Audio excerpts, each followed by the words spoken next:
جس طرح ڈھال آپ کر دیتے ہیں جنگ میں برستے ہوئے تیروں کے سامنے، تو وہ تیر ڈھال سے ٹکرا کے گر جاتے ہیں اور آپ کو نقصان نہیں پہنچتا، تو روزہ بھی آتش دوزخ سے ڈھال ہے، جہنم کی آگ سے بچانے والا ہے۔ روزے دار کو اللہ کی خاص رحمت نصیب ہوتی۔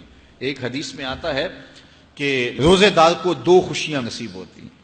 ایک خوشی اسے تب ملتی ہے جب وہ روزہ کھولتا ہے، جب سارے دن کی بھوک اور پیاس کاٹنے کے بعد شام کے لمحے ہوتے ہیں اور پھر روزہ منزل تک پہنچتا ہے، تو کس مسرت اور خوشی اور سرشاری کے عالم میں روزہ دار ہوتا ہے کہ شکر ہے کہ اتنی لمبی اور اتنی سخت گرمی کے ماحول کی شدت کے باوجود اللہ تعالیٰ نے مجھے روح منزل کیا۔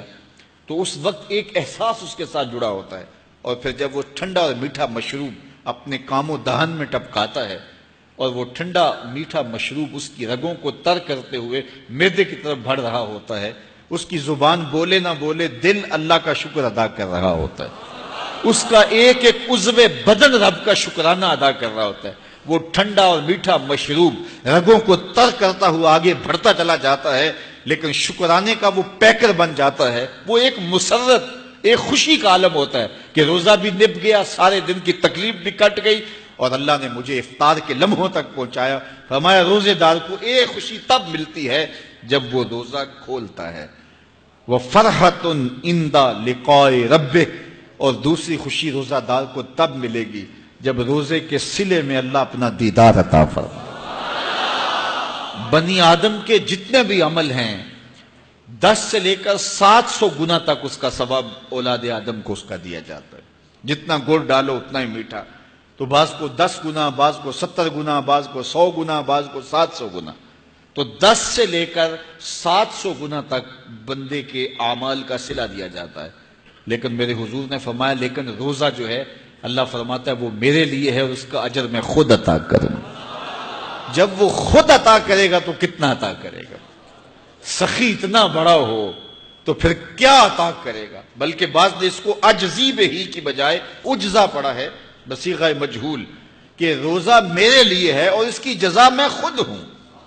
باقی اعمال کی جزا جنت ہے، جنت کی نعمتیں ہیں اور بہت کچھ ہے، لیکن روزے کی جزا میں خود ہوں۔ اور جس کو وہ خود مل گیا پھر جنت میں مل گئی، جنت والا جو مل گیا پھر جنت بھی مل گئی، جنت کی نعمتیں بھی مل گئیں۔ تو روزہ اللہ کی خوشنودی کا ذریعہ ہے، اس کی رضا کا ذریعہ ہے۔ تو خوش نصیب لوگ روزے کی برکتیں حاصل کرتے ہیں۔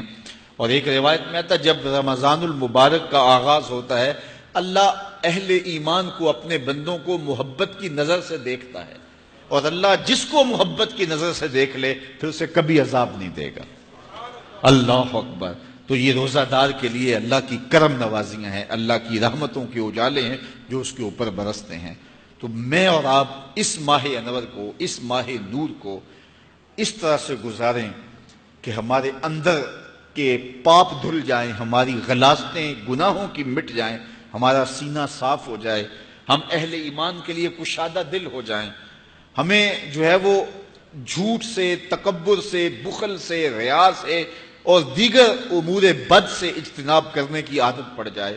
روزہ جو سکھانا چاہتا ہے ہم وہ اس سے سیکھ لیں، اور روزے کی برکات ضبط نفس کی صورت میں ہمیں نصیب ہو جائیں، تو ہم روزے کے بعد بھی، ماہ صیام کے گزرنے کے بعد بھی ایک نئی زندگی لے کر، ایک تازگی لے کر، ایک نور و روشنی لے کر کے جو ہے وہ معاشرے کے، اسلامی معاشرت کے ایک اہم فرد کی صورت کے اندر جو ہے وہ سامنے آئیں۔ تو اللہ اس ماہ صیام کی برکتیں ہمیں نصیب فرمائے۔ ہر سال مہینہ آتا ہے، گزر جاتا ہے، ہم پورا مہینہ بھوک کاٹتے ہیں اور پھر وہاں کے وہاں ہی کھڑے رہتے ہیں، تو پھر ہمیں سوچنا چاہیے، لیکن اگر تبدیلی آتی ہے تو پھر شکریہ ادا کرنا چاہیے۔